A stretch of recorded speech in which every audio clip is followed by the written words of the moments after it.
Jake had always hated blind dates. There was something awkward about meeting a complete stranger, with the weight of expectations hanging in the air. But his coworker Lisa had been bugging him for weeks now, insisting that her friend was absolutely perfect for him. "Just one coffee, that's all I'm asking," Lisa had said during their lunch break last Tuesday. "If you don't like her, fine, but I really think you two would click." Jake had run out of excuses. His weekends had become a rotation of the same three things: gym, grocery shopping, and Netflix. At 32, he figured he should probably put some effort into his personal life, so he'd agreed, mostly to get Lisa off his back. Now sitting in the corner booth of this downtown coffee shop, he was questioning that decision. He'd arrived 15 minutes early like an idiot, which meant 15 minutes of nursing a black coffee and watching every person who walked through the door. Was that her? No, too young. What about her? No, she just walked past. He checked his phone for the 100th time. No messages. He pulled up the single photo Lisa had shown him, squinting at the small image. Brown hair, nice smile. That was about all he could tell. Lisa had been weirdly secretive about other details, which should have been his first red flag. The bell above the door chimed again. This time Jake knew immediately it was her.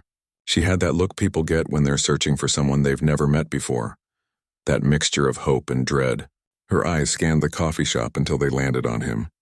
He raised his hand in a small wave, suddenly very aware of how awkward he probably looked.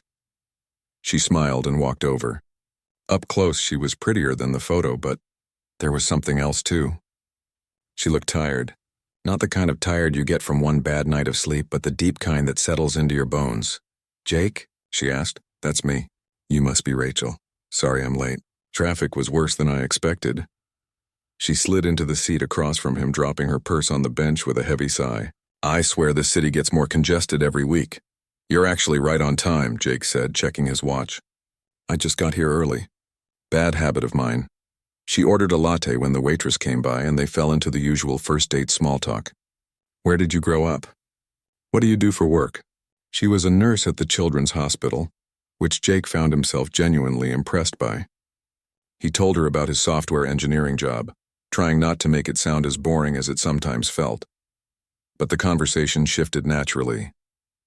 They discovered they'd both gone to rival high schools on opposite sides of town. They argued playfully about which had the better football team, even though neither of them had cared about football back then. She laughed at his story about accidentally setting off the fire alarm at work during a product demo. He found himself relaxing, actually enjoying this. "I have to say, Lisa did not oversell you," Rachel said, wrapping her hands around her coffee mug. "She made it sound like you were some kind of antisocial hermit." Jake laughed. "Well, I mean, she's not entirely wrong. I've been pretty focused on work the past couple years. Dating hasn't really been a priority. I get that. Life gets busy." Something flickered across her face, but it was gone before Jake could read it. They talked about books. Turned out they both loved mystery novels, though she was more into psychological thrillers while he preferred the classic detective stories. She recommended 3 books he'd never heard of, pulling out her phone to show him the covers. "You have to read this one," she said, her eyes lighting up. "The twist at the end absolutely destroyed me. I had to sit in my car for 20 minutes after finishing it just to process." Jake found himself watching the way her whole face changed when she got excited about something. The tiredness seemed to lift, replaced by this genuine enthusiasm that was kind of infectious. They ordered refills. Then they ordered muffins they didn't really want, just as an excuse to keep sitting there. An hour passed, then another. Jake couldn't remember the last time a date had gone this well. Usually by now he'd be checking his phone looking for an escape route. But with Rachel he was actually disappointed when she started gathering her things. "I should probably get going," she said, glancing at her watch. "This was really nice though." "Really nice, yeah it was," Jake agreed. He was about to suggest dinner sometime when her phone started buzzing on the table. Rachel's face changed instantly. The relaxed warmth vanished, replaced by something close to panic. She grabbed the phone, checking the screen. "I'm so sorry, I need to take this," she said, already swiping to answer. "Hello? What, when? Okay, I'm leaving right now." Jake watched as she stood up, shoving her phone back into her purse with shaking hands. "I'm so sorry," she said again, and she looked genuinely upset. "There's an emergency. I have to go pick up the kids from school." The kids. Jake felt like someone had pressed pause on the whole world. The kids, she had kids. Lisa hadn't mentioned kids, not once. Not in any of their conversations about Rachel. Not in the build-up to this date. Not in the carefully crafted sales pitch about why Jake should give this a chance. "Oh," was all he managed to say. Rachel was already pulling on her jacket, fumbling with the zipper. The babysitter just called. "There's some kind of situation at the school and I need to be there. I'm really sorry to run out like this." No, it's fine," Jake said automatically, his brain still trying to catch up. "Family emergency." "I get it." She paused, looking at him. Really looking at him. And in that moment, Jake saw something in her expression that made his chest tight. It was resignation. Like she'd been through this exact scenario before and already knew how it would end. "We could reschedule?" she offered, but her voice was flat. She was going through the motions, expecting him to make some excuse. Jake's mind was racing. Kids. She had kids. That meant she'd been married, or at least seriously involved with someone. That meant complications. That meant her life was probably way more complex than he'd imagined during their easy, comfortable conversation. That meant this wasn't just about dating her. It would be about fitting into a whole existing world. He looked at her standing there, clearly stressed, pulling her car keys from her purse, probably running through a mental checklist of everything she needed to do, and he thought about how she'd laughed at his stupid jokes, how her eyes had lit up talking about books, how natural everything had felt for the past 2 hours. "Let me drive you," he heard himself say. Rachel blinked. "What?" "Let me drive you to pick up your kids. Then we can keep talking. I mean, if you want." She stared at him like he'd just spoken a foreign language. "You want to come with me to pick up my kids from school?" "Why not?" Jake said, surprising himself with how much he meant it. "Unless that's weird." "Is that weird?" "I don't want to make things weird." For a moment, she didn't say anything. Then slowly, something like hope crept back into her expression. "Okay," she said quietly. "Okay, yeah. Let's go." Jake grabbed his jacket and followed her out of the coffee shop, having no idea that his simple, comfortable life was about to get a lot more complicated. The car ride started in silence. Rachel sat in the passenger seat, her hands twisted together in her lap, staring straight ahead. Jake could feel the tension radiating off her. He'd meant well with his offer to drive, but now he was wondering if he'd just made everything more awkward. "Take a left at the next light," Rachel said quietly. Jake nodded, switching lanes. He wanted to say something. Anything to break the uncomfortable quiet, but his mind was blank. What do you even say in this situation? Rachel took a deep breath. "I should explain." "You don't have to," Jake said quickly. "No, I do." She turned to look at him. "Lisa didn't tell you, did she? About my kids?" "She left that part out, yeah." Rachel let out a bitter laugh. "Of course she did. She probably thought if you knew up front you wouldn't agree to meet me." "I don't know if that's fair," Jake started, but Rachel cut him off. "It is fair. It's what always happens." She looked out the window. "I have 2 kids. Lily just turned 7 and Ben is 5. Their father left when I was 6 months pregnant with Ben." Jake's hands tightened on the steering wheel.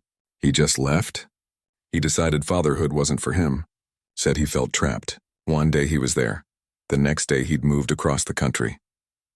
Rachel's voice was steady, like she'd told this story enough times that it didn't hurt anymore. But Jake could hear the edge underneath. "Haven't heard from him since Ben was born. That's terrible. I'm sorry. Don't be sorry. I'm better off without him. The kids are better off without him." She pointed ahead. "The school's 2 blocks up on the right." Jake pulled into the parking lot of Lincoln Elementary. Kids were streaming out of the building, clustering in groups on the sidewalk, waiting for their rides. Rachel was already unbuckling her seatbelt before he'd even put the car in park. "I'll just be a minute," she said, but Jake was already turning off the engine. "I'll come with you, if that's okay." She hesitated, then nodded. They walked across the parking lot together, and Jake noticed how Rachel's whole body language changed. She stood up straighter. That tired, worried expression shifted into something softer. 2 kids broke away from a group near the entrance. The girl had Rachel's brown hair pulled back in a ponytail, glasses perched on her nose. The little boy was smaller, clutching a dinosaur backpack that looked too big for him. "Mom," the girl called out, but she stopped short when she saw Jake. Her eyes narrowed suspiciously. The little boy crashed into Rachel's legs, wrapping his arms around her. The fire alarm went off and it was so loud and everyone had to go outside. "I know, baby, Mrs. Chen called me." Rachel smoothed his hair. Are you okay? It was just a drill, the girl said, still staring at Jake. Ben freaked out, though. I did not. Ben protested. Rachel crouched down to their level. Guys, this is Jake. He's a friend of mine. Jake, this is Lily and Ben. Lily crossed her arms. Mom's friend from where? From work, Rachel said smoothly. It was technically true, Jake thought. Lisa worked with him. You're a nurse too. Lily asked Jake, her tone making it clear she didn't believe that for a second. No, I work with computers, Jake said. He felt like he was being interviewed. This 7-year-old was looking at him like she could see right through him. What kind of computers? Lily demanded. I help build software. Like apps and programs that people use. Like games? Sometimes. Mostly boring business stuff, though. Lily seemed to consider this. Ben had stopped hiding behind Rachel and was now peeking around at Jake with wide eyes. Do you like dinosaurs? Ben asked suddenly. Jake blinked. Sure.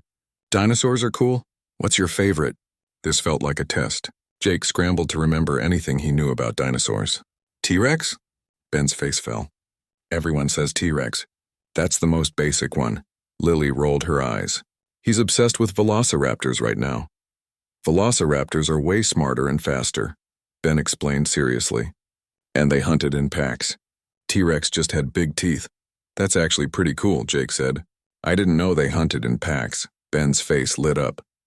He launched into an explanation about pack hunting strategies that Jake could barely follow, but he nodded along anyway. Rachel watched this interaction with an expression Jake couldn't quite read. Okay, Rachel interrupted gently. We need to get home. You guys have homework, both kids groaned. They walked back to the car, Ben still chattering about dinosaurs. Lily walked beside her mother, quiet now, but Jake caught her glancing back at him a few times. Getting the kids into the car was an operation. Booster seats, seat belts, forgotten water bottles that needed to be retrieved from backpacks.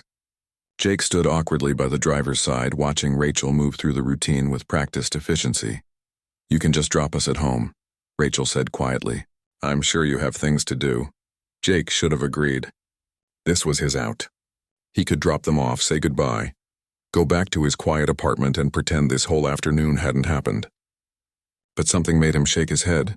I'm not in a rush, he said. The drive to Rachel's house was loud. Ben talked nonstop about the fire drill, about his teacher, about the snack they'd had at recess. Lily was quieter, but Jake caught her watching him in the rearview mirror a few times. Rachel's house was a small 2-story in an older neighborhood. The yard needed mowing, and there were kids' bikes on the front porch. It looked lived in. Real. Thank you for the ride, Rachel said as they pulled into the driveway. She looked exhausted again. And I'm sorry about all this. This isn't exactly how I imagined this date going. It's fine, really. No, it's not. Look, I get it if you don't want to do this again. Most guys don't stick around once they find out about my situation. Single mom, 2 kids, complicated life. I understand.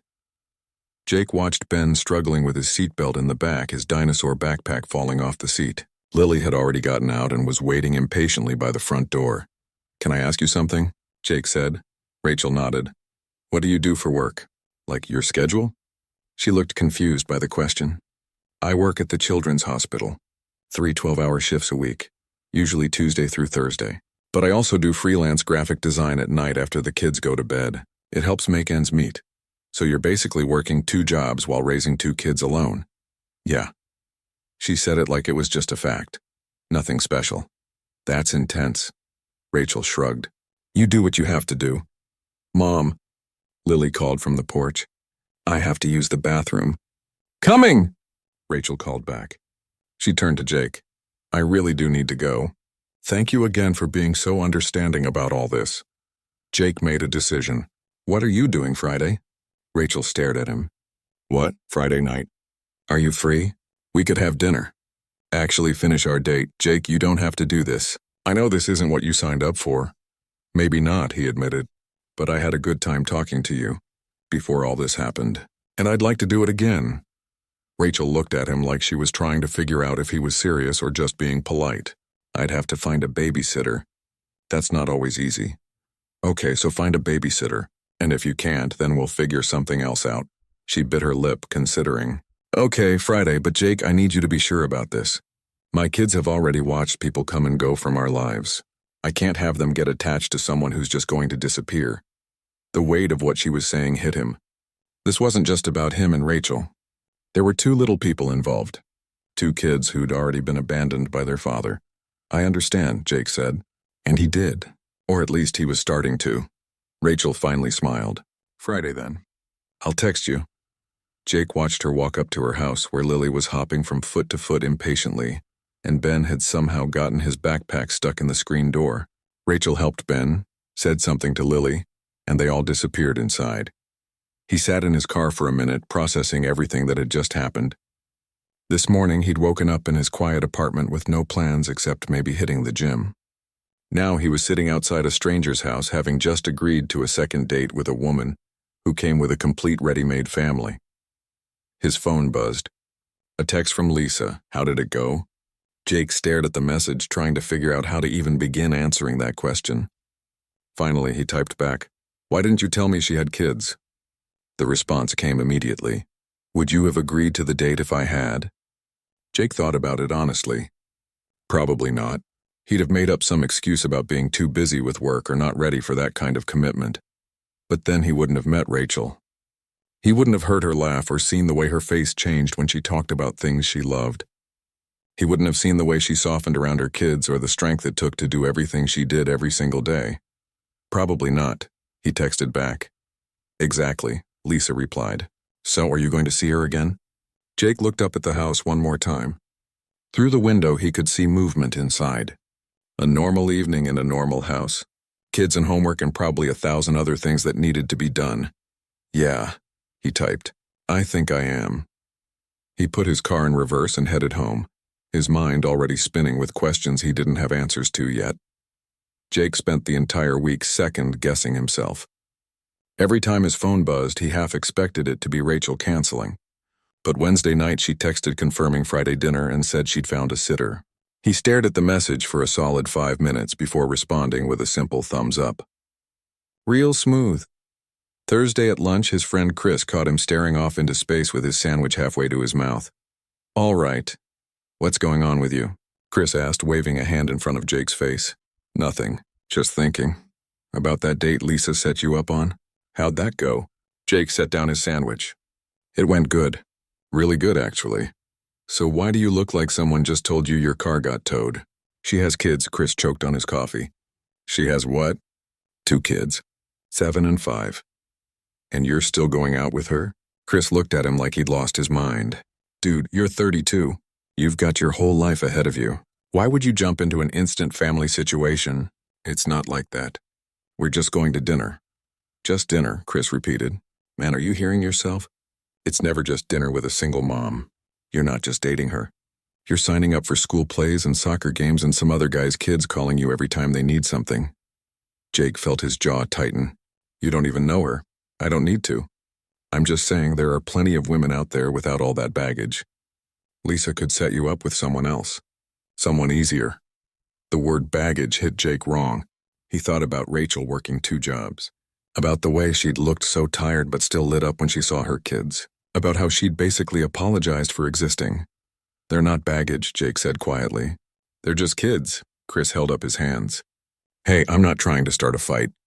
I'm just looking out for you. This is a big deal, that's all I'm saying. Jake didn't respond. He finished his lunch in silence while Chris talked about some basketball game. But the conversation stuck with him for the rest of the day. Was he crazy? Chris had a point. Jake's life was simple. He could do whatever he wanted whenever he wanted. Dating Rachel meant stepping into something complicated. That night, he did what any confused person does. He Googled dating a single mom. The results were overwhelming. Articles with titles like 10 Things to Know Before Dating a Single Mother and The Reality of Dating Someone with Kids. He clicked on a forum and started reading. Some of the stories were encouraging. Guys talking about how they'd found amazing partners and loved being part of their kids' lives. But there were other stories too. Guys who felt like they were always coming second. Guys who dealt with difficult exes. Guys who invested years into relationships with kids only to have things fall apart and lose everyone at once. One comment stuck out. You never get her full attention. There's always something else. Always someone else who needs her more than you do. If you can't handle that, walk away now. Jake closed his laptop. It was past midnight and he had work in the morning, but his brain wouldn't shut off. He kept thinking about Friday, about whether he was making a huge mistake. Friday came too fast. Jake changed his shirt 3 times before leaving his apartment. He picked up Rachel at 7, and when she opened the door, he forgot why he'd been nervous. She looked great. More than that, she looked relaxed, happy. "The sitter just got here," she said, grabbing her purse. "Let me just say bye to the kids real quick." Jake waited by the door. He could hear voices from the living room. "You look pretty, Mom." Lily's voice carried through the house. "Thank you, baby." "Is it the computer guy?" That was Ben. "His name is Jake, and yes, we're just going to dinner." "Are you going to marry him?" Rachel laughed. "Ben, I barely know him. We're just friends, but if you like him, you could marry him. Then we'd have a dad." There was a pause. Jake felt like he was intruding on something private, but he couldn't exactly leave. "Maybe someday I'll meet someone special," Rachel said gently. "But that's not something we need to worry about right now, okay? You and Lily are my #1 priority. That's never going to change." Jake stepped back from the door, his heart doing something complicated in his chest. The drive to the restaurant was easier than their car ride earlier in the week. They talked about their work weeks. Rachel told a funny story about a kid at the hospital who'd insisted his stomach hurt because he'd eaten too much courage. Turned out he'd misheard his mom saying he'd eaten too much. Porridge dinner was at a small Italian place downtown. They ordered pasta and split a bottle of wine. The conversation flowed like it had at the coffee shop. Easy, natural. Jake found himself relaxing. "Can I ask you something?" Rachel said, twirling spaghetti on her fork. "Sure. Why'd you agree to this? I mean, after finding out about the kids, most guys would have run." Jake considered his answer carefully. "Honestly, I thought about running. This whole week I've been thinking about it." Rachel's face fell slightly. "But then I remembered how easy it was to talk to you, how you made me laugh. And I figured one more dinner wouldn't hurt." "One more dinner," Rachel repeated. She smiled, but there was something sad in it. "That's fair. I appreciate you being honest. Can I ask you something now? Only fair. What's it like? Doing all this on your own?" Rachel was quiet for a moment. "It's hard. Really hard. There are days when I'm so tired I can barely function. Days when the kids are fighting and I'm late for work and the bills are piling up and I just want to scream." She took a sip of wine. "But then Ben will draw me a picture of a dinosaur, or Lily will tell me about something she learned at school, and suddenly it's worth it." "They're worth everything. You're really strong. I don't know if I could do what you do. You'd be surprised what you're capable of when you don't have a choice." She set down her fork. "Look, Jake, I need to be straight with you. I like you. I think you're kind and funny and genuinely a good person, but my life is complicated. I've got 2 kids who've already been through enough. I can't bring someone into their lives who isn't sure they want to be there. I know. Do you, though? Because it's not just about me and you grabbing coffee or going to dinner. If this continues, you'll meet them more. They'll get attached. And if you decide this isn't what you want 6 months from now, it won't just be me getting hurt." Jake knew she was right. He'd seen Ben's face when he asked about having a dad. He'd heard the hope in that kid's voice. "I can't promise I have all the answers," Jake said slowly. "I've never done this before. I don't know what I'm doing, but I can promise I won't just disappear. If I decide this isn't for me, I'll be honest with you. I won't ghost you or string you along." Rachel studied his face. "Okay, that's all I can ask for." They finished dinner and Jake drove her home. In the driveway, Rachel turned to him. "Thank you for tonight, and for being honest." "Thank you for giving me a chance," she smiled. "Want to come in? The kids are probably still up. Ben would probably want to tell you more dinosaur facts." This was it. Another decision point. He could say he had an early morning, keep this contained to just him and Rachel. Or he could step further into this world. "Yeah," Jake heard himself say. "I'd like that." Inside, the babysitter was packing up her things. Ben was in his dinosaur pajamas, building something with blocks on the living room floor. Lily was curled up on the couch with a book that looked way too advanced for a 7-year-old. "Jake!" Ben jumped up, scattering blocks everywhere. "Look, I'm building a dinosaur habitat. This is where the velociraptors live." Jake crouched down to look at the block construction. "That's really cool. Are those trees?" "Yeah, they need to hide in the trees when they're hunting." Ben launched into an explanation of velociraptor hunting strategies. Lily looked up from her book. You came back. It wasn't a question. More like an observation. But Jake heard the surprise in her voice. Your mom invited me in, he said. Most of Mom's friends don't come inside. Lily marked her place in the book and closed it. What are you reading? She held up the book. A Wrinkle in Time. It's about space and time travel and fighting evil. That's a great book. Have you gotten to the part with the brain yet? Lily's eyes widened. You've read it? When I was about your age. Scared me half to death. For the first time, Lily smiled at him. Actually smiled. It's pretty creepy. Jake ended up staying for an hour. Ben showed him every single one of his dinosaur toys, complete with detailed backstories. Lily quizzed him on other books he'd read. Rachel watched from the kitchen doorway, and when Jake caught her eye, she mouthed, "Thank you." When he finally left, Ben hugged his leg and asked when he was coming back. Lily gave him a small wave. Rachel walked him to his car. You're good with them, she said. They're good kids. They are. She hesitated. So you want to do this again? Jake thought about his quiet apartment waiting for him. His simple, uncomplicated life. Then he thought about Ben's excited face talking about dinosaurs. About Lily slowly warming up to him. About Rachel's smile when she watched her kids. Yeah, he said. I really do. He drove home with his mind racing. This was really happening.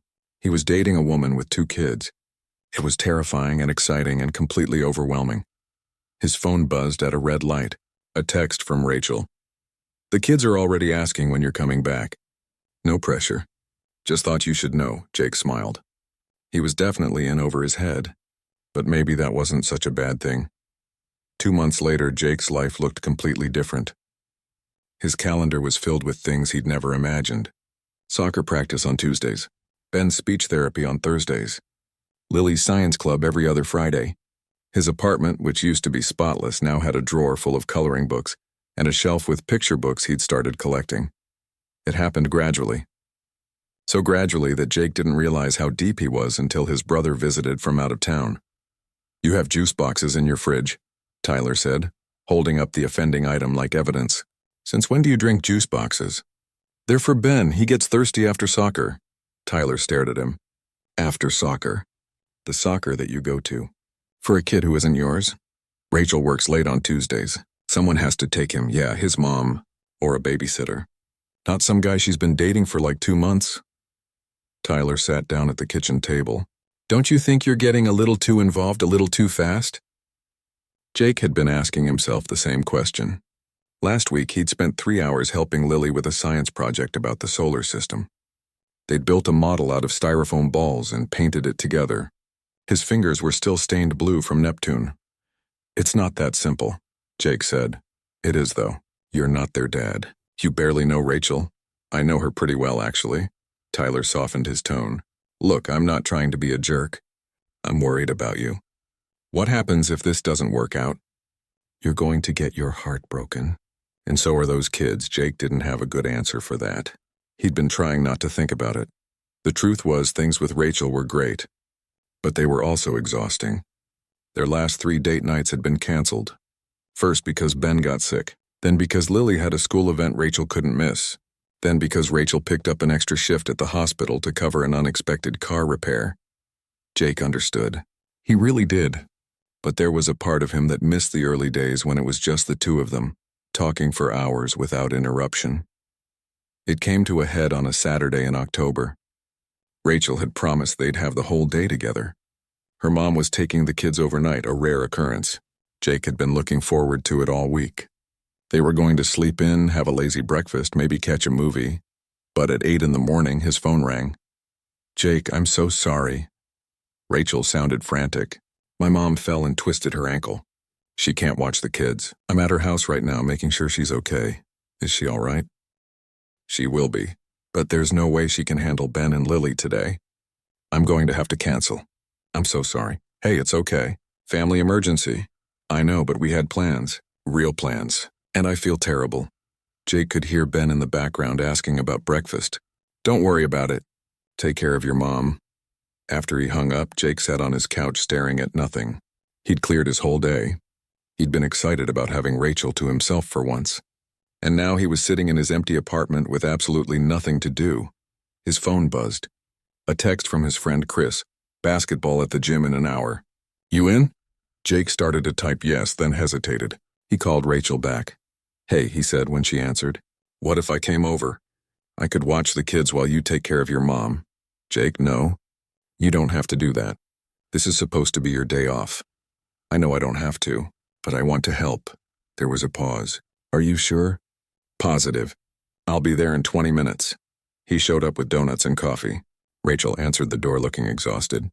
She was still in her pajamas, her hair pulled back in a messy ponytail. You're a lifesaver, she said, taking the coffee like it was liquid gold. They've already had breakfast, but they're bouncing off the walls. I think Ben had too much sugar in his cereal. Go take care of your mom. We'll be fine. Rachel gave him a quick kiss and grabbed her keys. There's mac and cheese in the pantry for lunch. Lily doesn't like the kind with the powder, only the kind with the cheese sauce. Ben needs to practice his reading for 20 minutes. His book is on the coffee table, and they both need to clean their rooms before they can have any screen time. Got it. Mac and cheese, reading, room cleaning. Anything else? If the house is still standing when I get back, I'll consider it a win. She smiled, but Jake could see the stress around her eyes. Thank you, really. After she left, Jake turned to face the kids. They were both staring at him, so he said, What do you guys usually do on Saturdays? Play video games, Ben said immediately. After we clean our rooms, Lily corrected, shooting her brother a look. Right, rooms first. The morning was chaos. Ben's idea of cleaning his room was shoving everything under his bed. When Jake made him do it properly, Ben had a complete meltdown. He threw himself on the floor, crying that it wasn't fair that his dad never made him clean his room. Jake froze. Ben rarely mentioned his father. Rachel had said the kids didn't really remember him. Your dad's not here, Jake said gently, but I am, and your mom asked me to make sure you clean your room. You're not my real dad, Ben sobbed. You can't tell me what to do. The words hit harder than Jake expected. He crouched down next to Ben, who was still face down on his carpet. You're right. I'm not your dad, but I care about you and your mom. And part of caring about people is helping them do stuff they don't want to do, like cleaning their rooms. Ben peeked up at him. I really hate cleaning. I know, buddy. Tell you what, I'll help you. We'll make it a game. For every 5 toys you put away, you get a point. Whoever has the most points at the end wins. What do I win? Extra cookies after lunch? Ben considered this. Okay, but you have to clean too. Deal. They spent the next hour cleaning. Lily finished her room in record time and came to help, which turned into a competition between all 3 of them.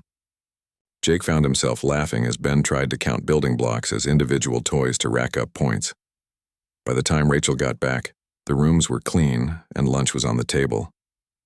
The kids were arguing about whether dinosaurs or sharks would win in a fight. Jake was sitting at the kitchen table, realizing he was completely worn out, and it was only 1 in the afternoon.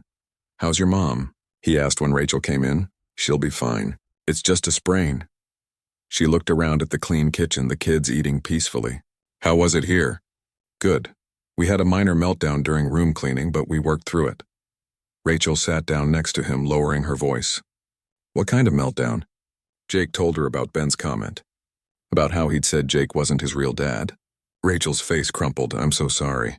He's never said anything like that before? It's okay. He was upset.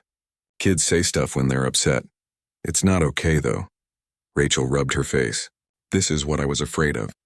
I'm putting you in this impossible position. You're not their parent, but you're doing parent things, and they're getting confused about what that means. Rachel, no, listen. Look at what you did today. You gave up your Saturday to watch my kids. You dealt with a tantrum. You cleaned rooms and made lunch. This isn't what you signed up for when we started dating. Jake was quiet for a moment. She was right. This wasn't what he'd signed up for. 2 months ago, he'd been thinking about coffee dates and maybe weekend trips. Not tantrums and meal prep and trying to explain to a 5-year-old why he had to clean his room. But somewhere along the way, it had become his life. Ben's dinosaur facts and Lily's book recommendations and Rachel's tired smiles at the end of long days. What if I want it to be? Jake said quietly. Rachel looked at him. What? What if this is what I want? Yes, it's hard. Yes, it's not what I expected. But Rachel, I'm here because I want to be. I'm at soccer practice because I want to see Ben play. I'm helping Lily with her homework because I want to see her face light up when she gets something right. Jake, you can't just decide you want an instant family. It doesn't work like that. I'm not deciding anything. I'm just showing up. Day by day. That's all I can do. Rachel's eyes filled with tears. What if you change your mind? What if you wake up 6 months from now and realize this is too much? What if I don't? Jake interrupted. What if this is exactly where I'm supposed to be? From the dining room, Lily called out, Jake, Ben's trying to say velociraptors could beat a great white shark. That's not possible, right? Actually, Ben yelled back, velociraptors were really smart and guys inside voices. Rachel called automatically. Jake smiled. I should go referee this debate before it turns into World War III. He stood up, but Rachel grabbed his hand. Thank you, she said.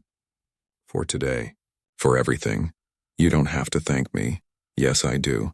Not a lot of people would do what you're doing. Jake squeezed her hand. The truth was he was scared. Terrified, actually. He was falling for this woman and her kids, and there were no guarantees. This could all fall apart. He could get his heart broken. But as he walked into the dining room to settle the great dinosaur versus shark debate, he realized something. He was already in too deep to walk away now. And maybe that was okay. Maybe some things were worth the risk. That night, after the kids were in bed and Rachel's mom was settled at home, Jake and Rachel sat on her couch. She curled up against him, exhausted. So that was our romantic day together, she said with a tired laugh. Not exactly what we planned. I promise I'll make it up to you. Real date night, just us. No kids, no emergencies, no interruptions. Don't worry about it. I do worry about it, though. I worry that I'm asking too much of you. Jake thought about Tyler's warning, about Chris's comments, about all the articles he'd read online about the complications of dating a single parent. They'd all been right about one thing. This was complicated. This was hard, but none of them had met Rachel. None of them had seen Ben's face light up when he explained dinosaur facts. None of them had watched Lily slowly learn to trust again. You're not asking too much, Jake said. I'm giving what I want to give. Rachel tilted her head to look at him. You're really okay with all this? The chaos and the canceled plans and the constant juggling? Jake kissed her forehead. I'm really okay with it. He meant it. Even though he was exhausted, even though his simple life was now incredibly complicated, even though he had no idea where this was going, he was okay with it. More than okay. He was all in. 6 months had passed since that first coffee date. Jake had settled into a rhythm with Rachel and the kids. It wasn't perfect, but it was theirs. Then everything changed on a random Tuesday in March. Rachel called him at work, her voice shaking. He's back. Jake didn't need to ask who. What do you mean he's back? Daniel, he called this morning. Said he wants to see the kids, that he's made mistakes and wants to be part of their lives again. Rachel was crying. Jake, I don't know what to do. He left us. He abandoned them when Ben was a baby.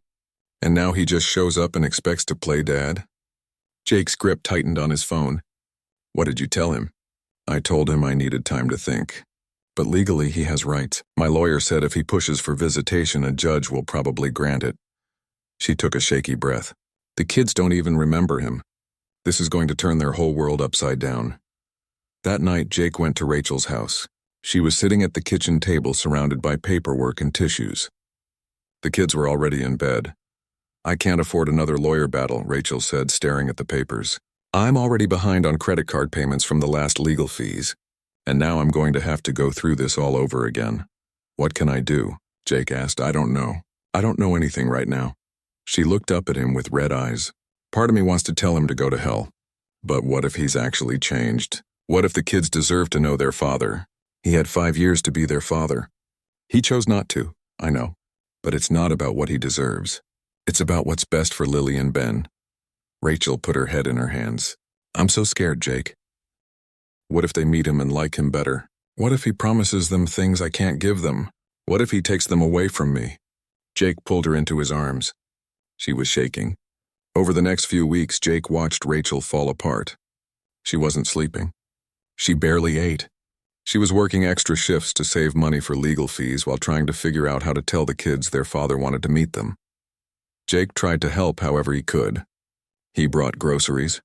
He took the kids to school. He made sure there was always coffee in Rachel's kitchen. But he felt useless.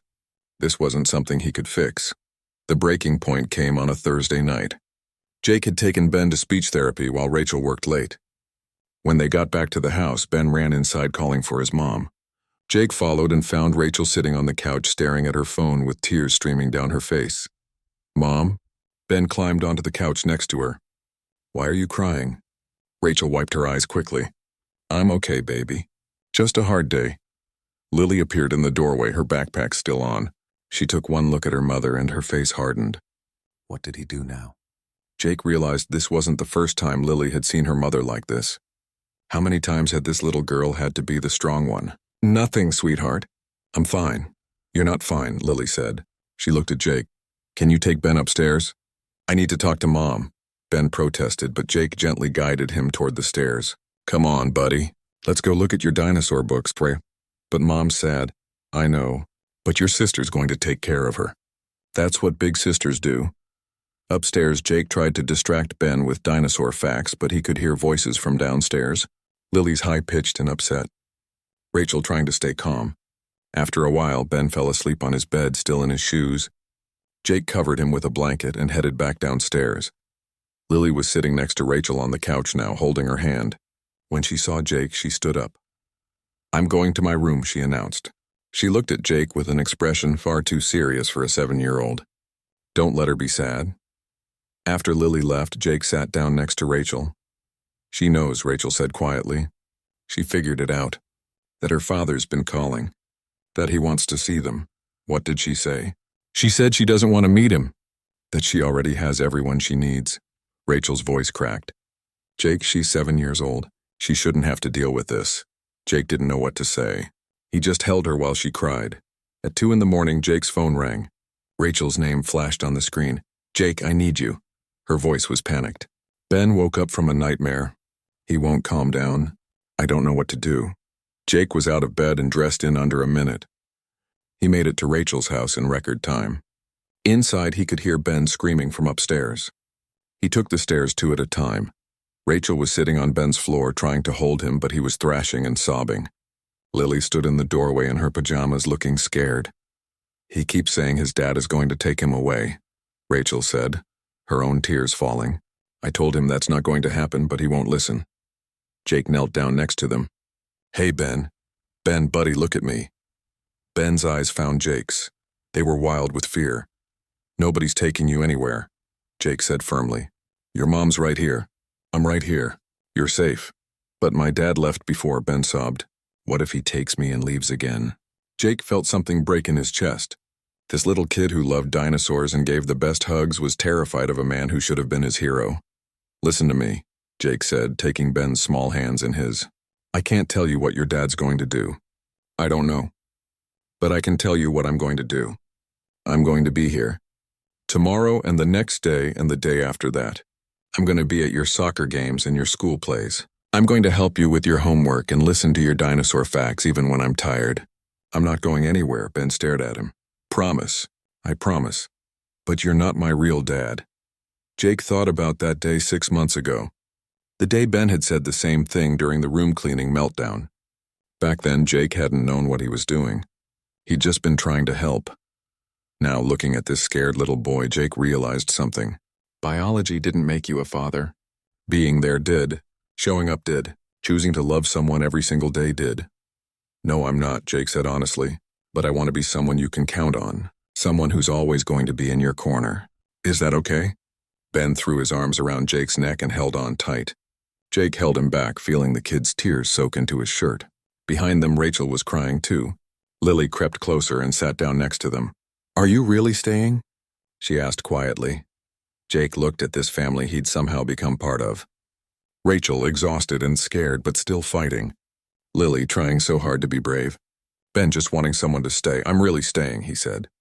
Lily studied his face for a long moment, then nodded. "Okay, good." They stayed like that on Ben's floor until the sun started to come up. Eventually, Ben fell asleep against Jake's chest. Lily curled up next to Rachel. Nobody wanted to move and break the moment. "I love you," Rachel whispered to Jake. It was the first time she'd said it. Jake realized he'd been waiting to hear those words for months. "I love you too, all of you." The next few months were hard. Daniel did push for visitation. There were court dates and lawyer meetings. The kids met their father in a supervised setting, and it was as awkward as everyone feared. But Jake kept his promise. He showed up every single day. 3 years later, Jake and Rachel got married. It was a small ceremony in Rachel's backyard. Ben was the ring bearer and took his job very seriously. Lily read a poem she'd written about family. During the ceremony, Jake didn't just make vows to Rachel. He made vows to Lily and Ben, too. He promised to be there for school events and bad days. He promised to listen to dinosaur facts and help with homework. He promised to love them, not because he had to, but because he chose to. After the ceremony, as they were taking photos, Ben tugged on Jake's sleeve. "Can I call you Dad now?" he asked. "I know you're not my birth dad, but you're here. And that's what matters." Jake crouched down to Ben's level, fighting back tears. "I would be honored if you called me Dad." Ben grinned and threw his arms around him. "Okay, Dad." Lily rolled her eyes, but Jake caught her smiling. Later, when no one was looking, she hugged him tight and whispered, "Thanks for staying. Thanks for letting me," Jake whispered back. That night, after the guests had left and the kids were asleep, Jake and Rachel sat on their back porch. Rachel rested her head on his shoulder. "Remember that first date?" she asked. "When you found out about the kids and I thought you'd run, I remember thinking my life was about to get really complicated. Was I right?" Jake thought about everything they'd been through. The sleepless nights and the legal battles. The tantrums and the homework struggles. The canceled dates and the constant juggling. The moments of doubt and the moments of pure joy. "Yeah," he said. "You were right. But it was the best complication that ever happened to me." Rachel laughed. "That's the cheesiest thing you've ever said. But it's true."